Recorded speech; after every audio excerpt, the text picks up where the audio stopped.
Hey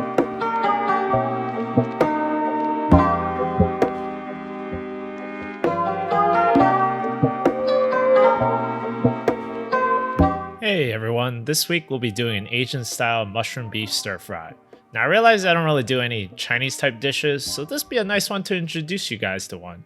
This isn't fully Chinese, but it does incorporate some Chinese techniques. Before we start, apparently a lot of my viewers still aren't subscribed, so if you've been enjoying my cooking content, leave a like and subscribe. It does help. So here I have around half a pound of thinly sliced pork that my grandma prepped. What she did to it was add a teaspoon of cornstarch, a teaspoon of veggie oil, some salt and sugar to season, and a bit of soy sauce for color. Give this all a good mix, and this technique's called velveting, which I'll explain the use later.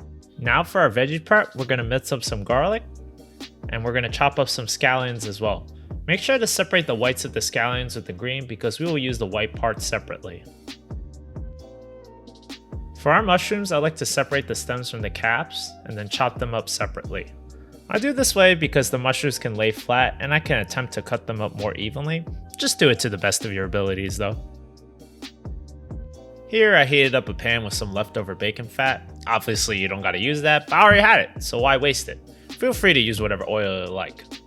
I'm gonna cook my mushrooms halfway through until most of the water is evaporated because I honestly didn't know when we were gonna eat dinner, and this was an easy way to prep my dish quicker because mushrooms are almost done and they probably take the longest due to the fact that you have to sweat out the mushrooms and draw out all the moisture. It just made sense to me. So remember to season your mushrooms with some salt. It does help draw out the moisture, and take it off the pan when it starts looking like this. As you can see, the mushrooms definitely shrunk in size, but not all the way yet, which should be good enough for when we finish the dish later. When it was time for me to cook, I got a pan nice and hot with some oil and start adding the white parts of the scallion to impart some of its flavor to the oil. Next, we're going to add the meat, and time to explain why we actually use that technique called velveting. So velveting helps marinate the meat a little bit. It helps keep it a bit more moist, helps develop a better sear because of the cornstarch, and because of the cornstarch, it also helps thicken the sauce as well. So let it sear each side until it develops some color before stir frying. Now you're wondering why I'm not using a wok. Well, I don't have one in this kitchen I'm cooking in, and I don't have a wok attachment for my stove grate as well. It just happens to be. Once color has been developed on the meat, we're going to start doing the stir fry shaking technique. I still kind of suck at it. It's all reps though, so I'll get better eventually. After the meat is thoroughly browned, transfer it to a different bowl to let it rest while we finish up our mushrooms from before. When the moisture from the mushrooms have been finally cooked off, I'm going to add a bit more oil and then put in my minced garlic to cook that out for a bit as well. When the garlic is fragrant, we can deglaze with some sake, add some dashi powder as well.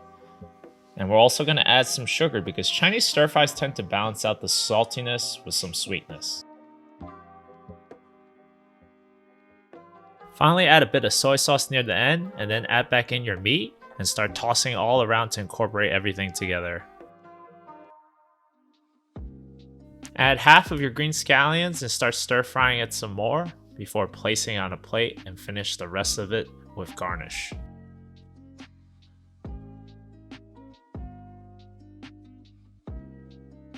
There you have it, a decently simple stir-fried dish that incorporates some Chinese techniques for cooking meat. Serve this with some white rice and you're good to go. It's a pretty big hit with my family actually for dinner, so I'll be sure to make this again soon enough. Hey everyone, thanks for watching my video, and if you enjoyed it, please like and subscribe and follow my Instagram at WeCanCooks. Thanks for the support everyone.